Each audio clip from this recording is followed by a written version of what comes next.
So the next thing I know, he's got the kid up on an altar. Get out. He's gonna do it? He was totally gonna do it, yeah. Godfrey Daniel. What an idiot. So what did you do? I sent someone down to stop him. So did you talk to him about it? Yeah, I said, what in my name were you thinking? I mean, he says, you're the deity. I thought I should just do what you say. I said, what if I wanted you to kill a bunch of people because they didn't believe what you believed? Yeah, and what did he say to that? He said he would. Yeah, so I said, I don't need a bunch of blind followers. I need people who can think for themselves and do the right thing.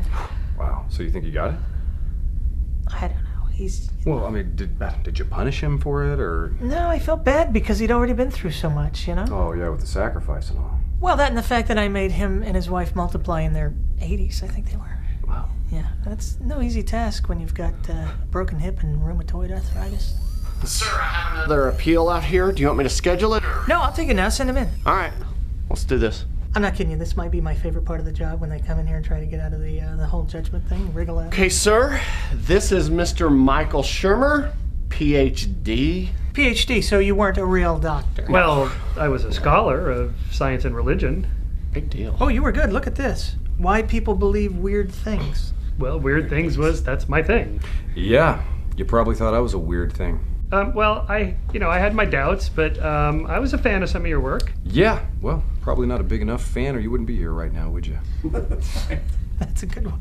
So let's cut to the chase, Mikey. You didn't love the boy, right? I was skeptical of some of the miracle stories, but I liked some of the teachings. The love your neighbor, do unto others. Yeah, you love the easy stuff, but you didn't believe he was my son. Well, sir, I didn't believe in you, so the boy would... Wait a what? minute. So what exactly were you? An atheist or something? Well, I prefer the word agnostic. No. He was a big-time skeptic. I was the head of the Skeptic Society. I mean, Yeah, see, that's not actually that impressive to us up here. Not at all, no. We don't care. Really? So you were anti-me, is basically the thing. You were my enemy. Well, I wouldn't think of it that way. I just had a different point of view. Now, I'll tell you what point of view you're going to have now. That of the lake of the fire and brimstone. Am I right, fellas? Up top. Okay, that's just completely inappropriate. Sit down. So, Sorry. on what grounds are you appealing here? You were my enemy, right? Well, in your book, sir, where you talked about love your enemy, turn the other cheek. So he's a smartass. Very clever skepto man, but the bottom line is,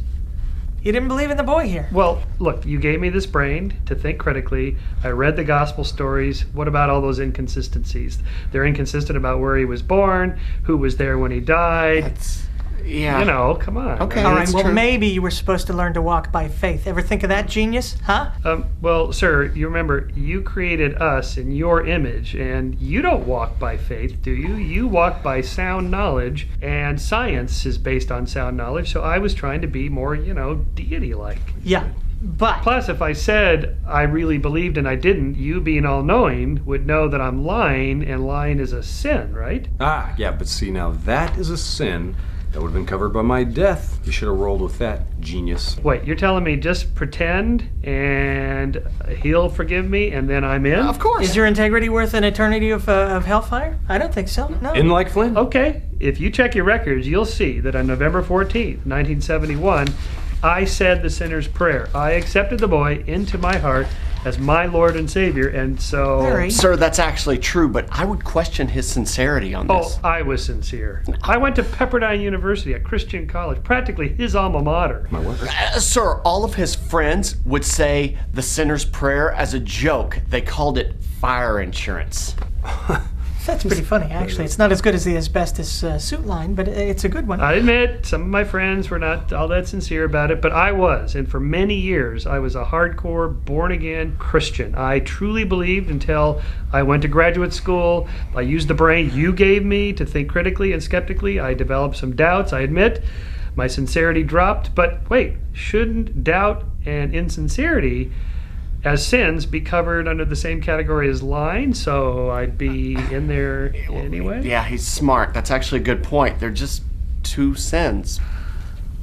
Well, what do you think? I mean, it's up to you. It's your call. You were hanging up on the cross. Doubtful? Skeptical? Yeah, a little. You know how you say keep your friends close and your enemies closer? He's got a good point there. He might make a good addition to the team.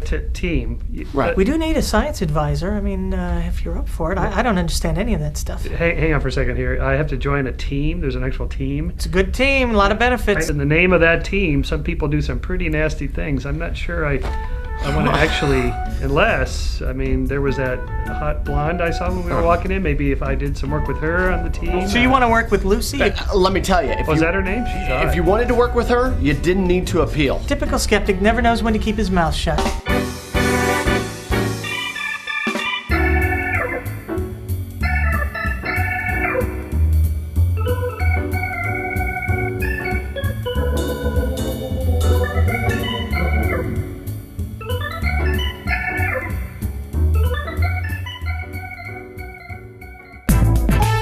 Hey, thanks again for watching, and thanks to Michael Shermer for doing such a great job. Wasn't Mikey terrific? Huh, everybody? Yeah, absolutely. Give it up to him. He did a great job. He knew his lines better than anyone else. We have an actual sponsor this week. We put together a show, Jimbo, Amy, and I, for the Private Chef Cookbook. The guy who wrote this has cooked for everyone in Hollywood. He's been the private chef to Tom Cruise, Leonardo DiCaprio, Jennifer Garner, and for the last 12 years for Mel Gibson. The point of the book is that he cooks professionally in a home rather than a restaurant, which uniquely qualifies him to write a book for you, the person cooking at home, the one who's buying the cookbooks. Most of his recipes use very few ingredients. The ingredients aren't hard to find, they're not expensive, and these recipes are extremely easy to prepare. Most of them take very little time, too. Plus, they're delicious. Jimbo ate 5 bowls of the chicken pasta dish we did at the front of the show, and now he cooks from the book all the time, the buffalo wings. He makes them every Sunday when he's watching football. So go to theprivatechef.com. You can see the entire show there, hear the pitch, and if you think it's something you could use, place an order. You won't be sorry. Trust me, I'm the Deity. Then I'm thinking, if you have a little money left, you can head on over to MrDeity.com, click the donate button, subscribe, send a little money our way. We're out of bananas. We're completely out of bananas. I don't know what I'm going to do. I need your help.